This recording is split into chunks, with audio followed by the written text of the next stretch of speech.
Hello friends, my name is Noorfishan Siddiqui. I'm working here in Anywhere Jobs as a case and documentation manager. So today I'll talk to you about regarding IDP, International Driving Permit. But before that, first of all, I would like to inform you that we are working for heavy trailer truck drivers and उसके लिए बहुत सारे documents की requirement होती है, जिसमें से एक डॉक्यूमेंट आईडीपी भी होता है, जो कि बहुत ही ज़्यादा इंपॉर्टेंट डॉक्यूमेंट है, इंटरनेशनल ड्राइविंग परमिट। सो अब यहाँ पे क्वेश्चन आता है कि आईडीपी होता क्या है, what is IDP. So IDP refers to international driving permit, जो कि कुछ नहीं है, जस्ट अ ट्रांसलेशन कॉपी है of your original licence copy, जो कि इंटरनेशनली रिकॉग्नाइज होता है। मतलब आप अपना, अगर आप इंटरनेशनली किसी भी कंट्री में जा रहे हो, से इन यूरोप, लिथुआनिया, सो वहाँ पे आपका जो लोकल लाइसेंस है वो यूज़फुल नहीं होता। उसके लिए आपको आईडीपी अप्लाई करना पड़ता है, जो कि बहुत सारी लैंग्वेज में ट्रांसलेशन होता है बेसिकली आपके ओरिजिनल लाइसेंस का, राइट। सो जो कि इंटरनेशनली रिकॉग्नाइज्ड होता है, that is the reason IDP आपको अप्लाई करना पड़ता है अगर आप हैवी ट्रेलर ट्रक ड्राइवर हैं तो। सो ये तो हो गया आईडीपी। अब आईडीपी को समझने के लिए इसकी हिस्ट्री और कन्वेंशन के बारे में जानना बहुत ज़रूरी है। सो देर आर 3 कन्वेंशंस बेसिकली। आप अगर हिस्ट्री की अगर मैं बात करूं, सो फर्स्ट कन्वेंशन जो आया था वो आया था आपका 1926 में, जिसे पेरिस कन्वेंशन बोलते हैं। सो इस कन्वेंशन में क्या है कि व्हीकल्स को क्लासेस में डिवाइड किया गया ABC में, ठीक है। आफ्टर दैट एक कन्वेंशन और आया, जो कि आया 1949 में, जिसको जेनेवा कन्वेंशन बोलते हैं, जिसने रिप्लेस किया आपकी 1926 पेरिस कन्वेंशन को। इसमें क्या है, उन्होंने मोर क्लासिफिकेशन किया है व्हीकल्स की क्लासेस को ABCDE तक। इसके बाद आपका लास्ट कन्वेंशन जो आता है वो आता है आपका 1968 में, जिसको आप वियना कन्वेंशन बोलते हो। सो वियना कन्वेंशन में क्या है कि आपकी सब कैटेगरीज ऐड हुई हैं क्लासेस में। फॉर एग्जाम्पल ABCDE के अंदर ऐड हुई है जो आपकी कैटेगरीज, वो आपकी ऐड हुई है जैसे BE, CE, A1। So these are the examples of the categories जो ऐड हुई हैं। सो ये आपका हो गया हिस्ट्री एंड कन्वेंशंस। अब बात करते हैं कि कौन से कन्वेंशंस यूज़ में हैं जो अभी कंट्रीज़ यूज़ कर रही हैं। सो कंट्रीज़ जो फॉलो कर रही हैं, अभी 2 कन्वेंशन फॉलो कर रही हैं। एक आपका है जेनेवा कन्वेंशन 1949 और दूसरा है आपका 1968 वियना कन्वेंशन। सो कुछ कन्वेंशन 49 कन्वेंशन यूज़ करती हैं एंड कुछ आपका 1968 कन्वेंशन यूज़ करती हैं एंड कुछ दोनों भी यूज़ करती हैं। तो अगर मैं एग्जाम्पल के तौर पे बताना चाहूँ तो इंडिया जो है वो आपका 1949 कन्वेंशन यूज़ करती है, UAE 1949 कन्वेंशन यूज़ करती है, ठीक है, बट UAE 68 कन्वेंशन भी यूज़ करती है। तो बहुत सारी कंट्रीज़ हैं जो अलग अलग कन्वेंशन यूज़ करती हैं। तो अगर मैं 1949 कन्वेंशन की बात करूं, जिसको जेनेवा कन्वेंशन बोलते हैं, इसकी वैलिडिटी इस आईडीपी की 1 ईयर तक की होती है internationally.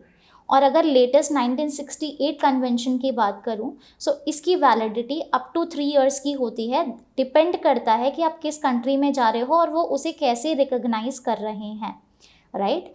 So this is all about conventions and history. ये आपको समझना ज़रूरी था। आगे अगर मैं आपको बताऊंगी कि आईडीपी कैसे आपको अप्लाई करना है, कैसा होना चाहिए, उसे अंडरस्टैंड करने के लिए आपको ये हिस्ट्री एंड कन्वेंशन के बारे में जानना बहुत ज़्यादा इम्पॉर्टेंट था। अब बात करते हैं आईडीपी इम्पॉर्टेंट क्यों है, why it is important basically.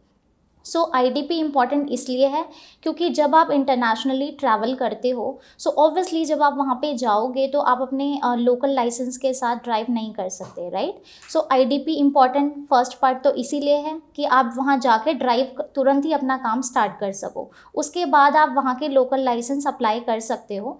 But Lithuania का अगर मैं लोकल लाइसेंस की बात करूँ, उसे थोड़ा सा अप्लाई करना और लेना थोड़ा सा मुश्किल होता है। तो कुछ ड्राइवर्स क्या करते हैं कि आप आईडीपी के थ्रू ही जाते हो, उसी पे वर्क करते हो 1 ईयर के लिए। अगर आईडीपी वैलिड है तो उसके बाद आप उसको रिन्यू कर सकते हो। रिन्यू करने के लिए आपको अपने कंट्री में वापस आना पड़ता है जब आपको ऑफ मिलता है, और रिन्यू करके आप वापस जा सकते हो एंड देन आप उस आईडीपी से भी कंटिन्यू कर सकते हो अपना वर्क।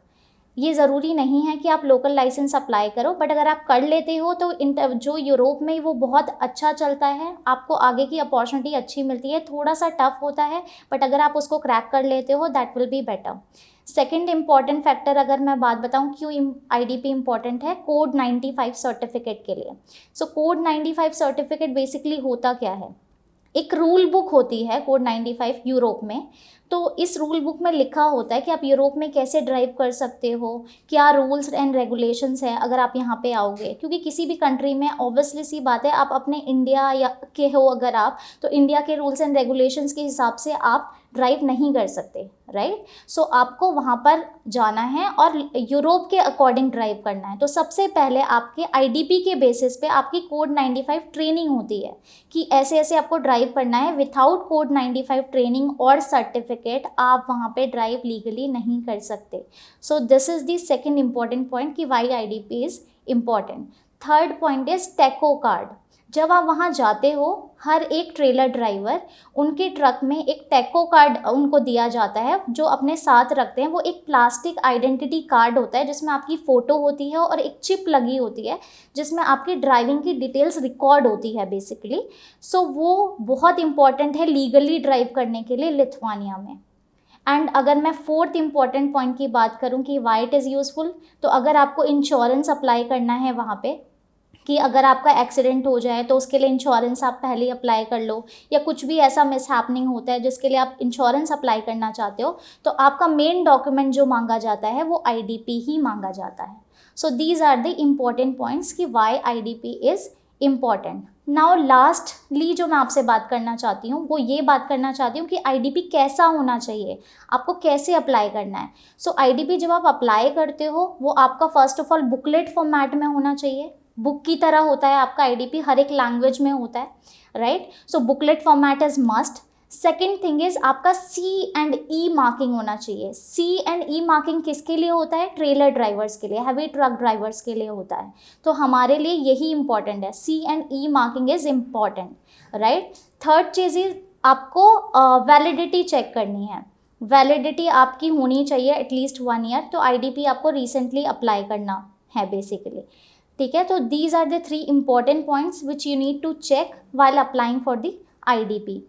अब बात करते हैं कि IDP आपको अप्लाई कहाँ से करना है। अगर मैं इंडिया की बात करूँ तो इंडिया में आप अपने RTO से अप्लाई कर सकते हो जहाँ से आपने ड्राइविंग लाइसेंस बनवाया है, राइट। अगर मैं बात करूँ अदर कंट्रीज़ की, सो अदर कंट्रीज़ के लिए IDP मोटर फेडरेशन वाले ही बना के देते हैं आपको, बट एग्जैक्ट अथॉरिटी आपके केस मैनेजर आपको गाइड करेंगे। तो आप अपने केस मैनेजर्स को सारी अपनी इन्फॉर्मेशन बताइए, वो प्रॉपरली आपको गाइड करेंगे। So hope this video helps you. And अगर आपको ये वीडियो अच्छी लगी हो तो please like and subscribe us, and thank you so much.